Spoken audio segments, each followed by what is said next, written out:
Friends, তো আজকে আমরা এসেছি এটা ফলরানী কালী পুজোতে আমাদের পাড়ার পাশেই।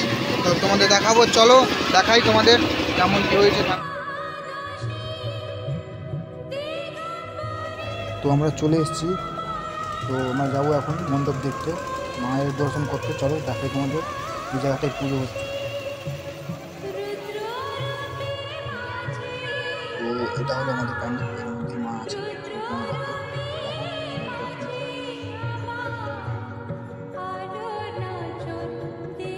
কি অপূর্ব মায়ের প্রতিমা, দেখো বন্ধুরা, দর্শন করো মায়ের এই রূপটা। তো জয় মা কালী। তো দেখো এখানে খাওয়া দাওয়ার ব্যবস্থা করা হয়েছে, সেটা দেখাচ্ছি আমাদের। তো দেখো কি ভিড়। তো আমরা এখন খেতে বসলাম, খাবার পরিবেশন হচ্ছে এখানে। আমার সাথে আমার 3টে ভাই, তোমাদের দেখাবো, চলো।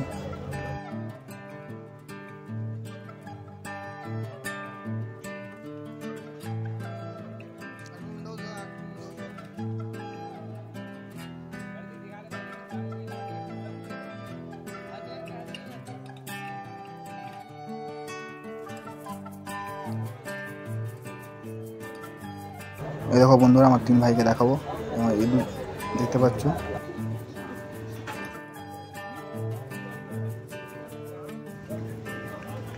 তো দেখো বন্ধুরা কি খাওয়া দাওয়া হয়েছে, খুবই অপূর্ব সব কিছু মিলিয়ে। চলো আবার দেখা হবে, টাটা, বাই বাই।